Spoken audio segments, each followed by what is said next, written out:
Està en marxa una campanya electoral a Galícia enmig d'una pandèmia. Què en sabem d'aquestes eleccions? Feijóo revalidarà la majoria o hi haurà un canvi? Què ens diuen les enquestes? Podria haver un sorpasso entre el BNG i el PSDG? Com afecta el coronavirus a la campanya electoral? D'això i molt més en parlem en aquest vídeo. Soc Teresa Ciges, benvinguts al meu canal de YouTube sobre comunicació política. Com és l'escenari electoral gallec? Trobem que principalment hi ha 7 forces polítiques, tot i que 2 d'elles no tenen representació política actualment, que són Ciudadanos i Vox. Veiem com l'esquerra està dividida, està el BNG, el PSDG, Marea Galeguista i Galícia en Comú. I la dreta està liderada principalment pel PP, encara que també està Ciudadanos i Vox, que ja hem dit que no té representació actualment.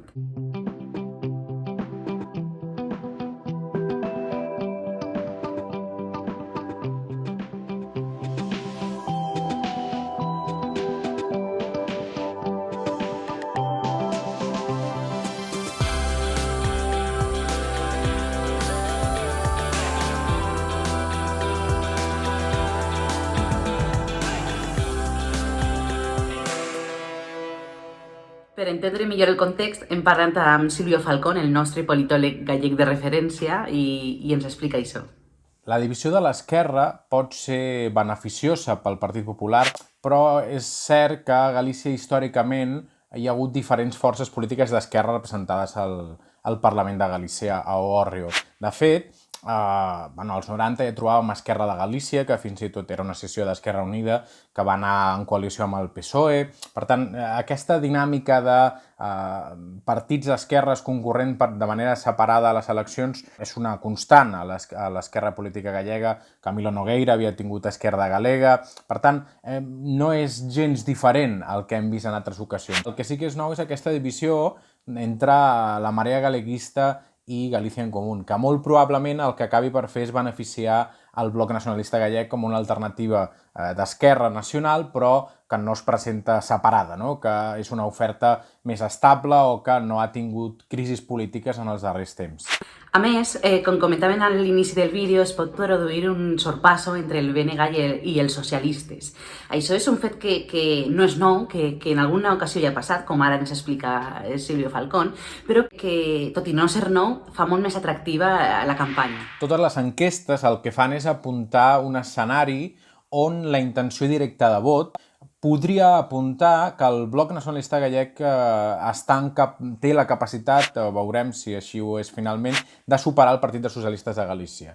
Ja l'any 97 es va produir el famós sorpasso, aquest avançament per part del Bloc Nacionalista Gallec de José Manuel Beiras, en aquell moment, al Partit dels Socialistes. Curiosament, això va tornar a passar a la darrera legislatura amb la marca En Marea, tot i que només va guanyar amb vots el Partit Socialista. Per tant, la posició del Partit Socialista en el marc polític gallec sovint no és tan forta com en d'altres àmbits, com en l'àmbit estatal. L'Esquerra Nacional Gallega, ja sigui En Marea, ja sigui el Bloc Nacionalista Gallec en aquestes eleccions, sí que té la capacitat, quan mobilitza els seus electors, de poder superar el Partit dels Socialistes. Per tant, aquesta és una possibilitat que cal valorar i així les enquestes apunten que serà un frec a frec molt interessant. Si t'està agradant el vídeo i a més t'interessa tot allò relacionat amb la comunicació política, no dubtes a subscriure't al canal i així no sols estaràs al dia, sinó que també ajudes a fer més gran aquest projecte.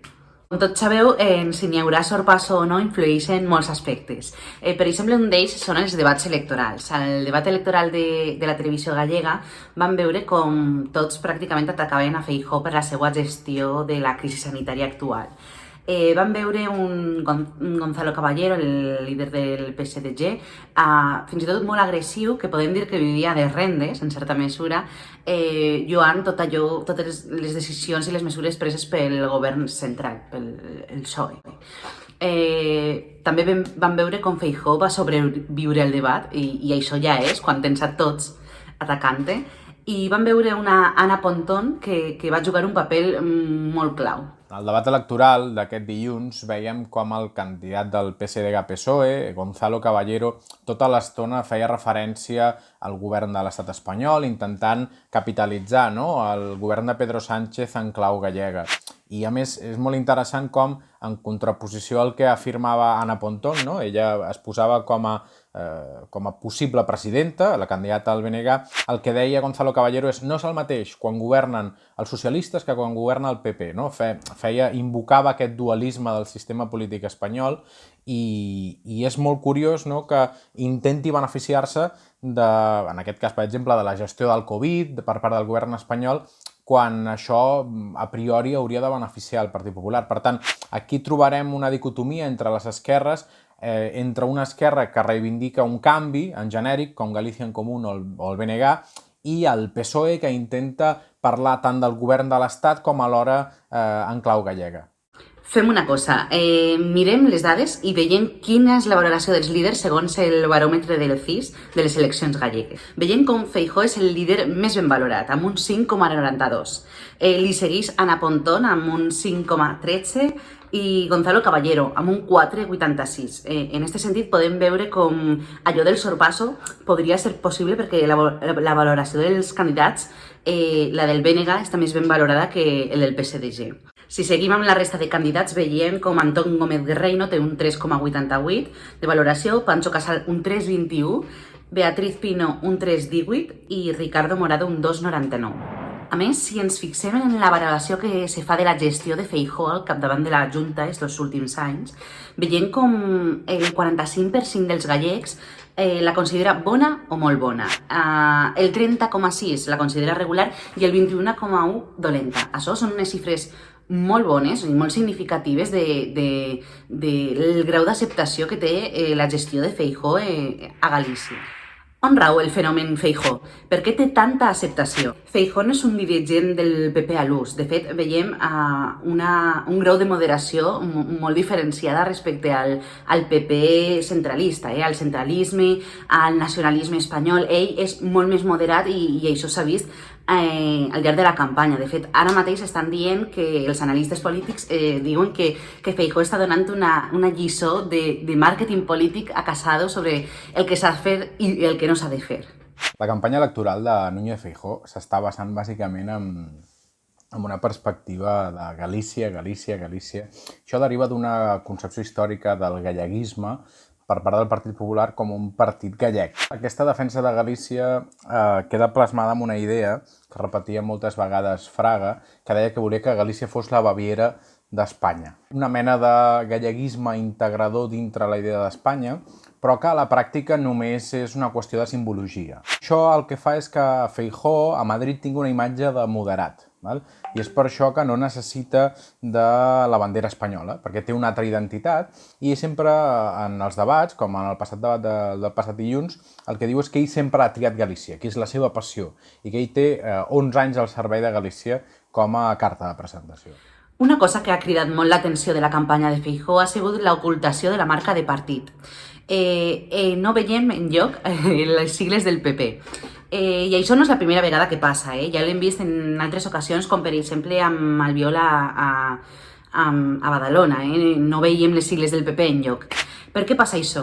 Doncs perquè des de l'equip de campanya es considera que les sigles del partit poden restar més que sumar. Sobretot, si pensem en les eleccions gallegues, hem de tenir en compte el per què. I és perquè el PP té una frontera electoral que ens pot cridar l'atenció des de fora, si no coneixem bé el context, una frontera electoral amb els nacionalistes gallecs. Veieu? Aquest galleguisme popular que practica el Partit Popular el que fa és crear fronteres, crear una frontera natural amb el bloc nacionalista gallec en segons quines àrees rurals o de viles mitjanes, perquè això li permet competir amb clau de defensa de Galícia. I què ens diuen les enquestes? Doncs tornem a agafar el CIS, el baròmetre del CIS, i mirem la intenció directa de vot. La intenció directa de vot ens diu que al PP diuen que el votaran un 26,3% de gallecs, al PSDG un 10,2%, al BNG un 10,4%, és a dir, al BNG hi ha més intenció directa de vot que no al PSDG. Galícia en Comú un 3%, Vox 0,4% i Marea Galeguista 0,6%. Però, atenció, i això és superimportant, hi ha un 31,6% de gallecs que encara no ha decidit el seu vot, que encara no sap què votar, i això pot capgirar tot completament, és a dir, és que amb un 31% se te pot posar l'última força en primer lloc o la tercera en primer lloc o tot pot quedar igual, no se sap, però d'ahir la importància de la campanya electoral. De fet, al mateix disc trobem una dada superinteressant, que és que quan se'ls pregunta sobre quan decideixen el vot, veiem que el 51% el decideix abans de la campanya electoral. Perfecte. Però veiem com el 8% el decideix el seu vot al començament de la campanya. El 22% durant l'última setmana de campanya electoral. Ojo, El 5% durant la jornada de reflexió i un 7% durant el dia de les eleccions. Un 7% te fa que el BNG pugi o baixe, o te fa que Vox pugui entrar o no, o que Ciudadanos entre o no. És a dir, veieu la importància de la campanya electoral quan es diuen no, les campanyes no serveixen per a res. No, les campanyes sí que serveixen, i més ara en què la gent decideix el seu vot a última hora. I a més, hem de tenir en compte un factor molt, molt important. L'abstenció pot ser un factor fonamental també a les eleccions gallegues per a que tot quedi igual o per a que tot se revolucione i canvie.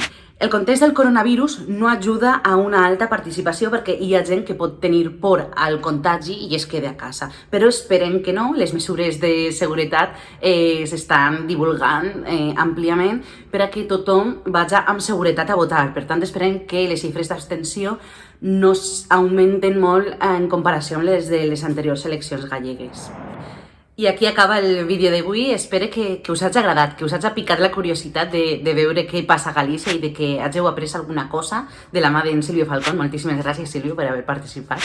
I res, la setmana que ve parlarem sobre les eleccions basques, que també van a la part de les gallegues, van de la mà, i bueno, analitzarem què passa a Euskadi, què està passant i què està en joc a Euskadi. I moltíssimes gràcies per arribar fins ací, moltíssimes gràcies per la vostra fidelitat. Ja sabeu que si us subscriviu o animeu amics a subscriure-vos o compartiu el vídeo, tot això contribuïu a que este canal tinga més visibilitat i siga més gran. I res, ens veiem al proper programa. Adeu!